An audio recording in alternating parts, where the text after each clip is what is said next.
আমরা যদি এই ফেসিবাদকে চিরদিনের জন্য আমরা রেড কার্ড শো করতে চাই, তাহলে এই জায়গাগুলোর বোঝাপড়া আগে আমাদেরকে পরিষ্কার করে নিতে হবে। ওই Bangladesh Jamaat Islami is committed to that. আমাদের কমিটমেন্ট হচ্ছে every professional will discharge his or her duties without any fear and pressure.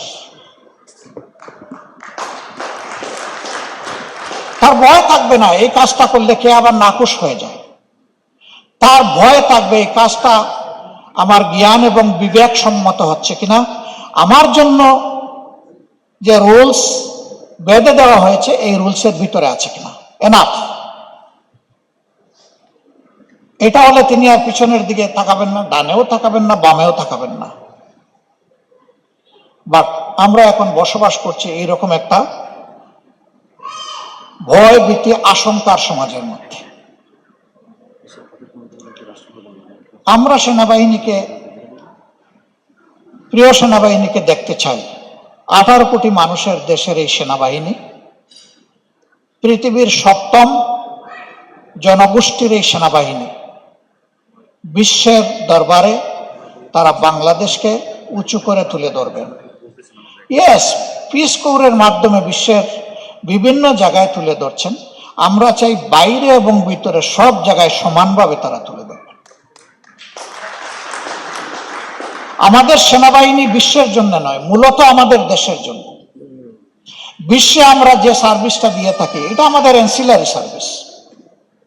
আমাদের ম্যান্ডেটরি সার্ভিসটা হচ্ছে আমাদের প্রিয় দেশ। এটি যদি করতে হয় তাহলে সেনাবাহিনীর প্রতি সরকারের যেমন বিশেষ দায়িত্ব রয়েছে, সেনাবাহিনীরও শুধুমাত্র প্রফেশনালের দিকেই তাদেরকে নজর দিতে হবে, আর কোনো দিকে নয়।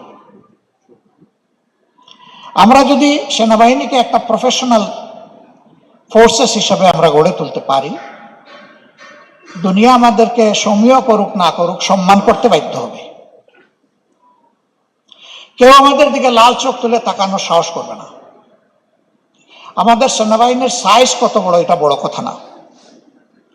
আমাদের সেনাবাহিনীর উইজডম, কারেজ এন্ড ট্যাকটিক, এই 3 জায়গায় আমাদের সেনাবাহিনী কোথায় আছে এটা হচ্ছে বড় কথা।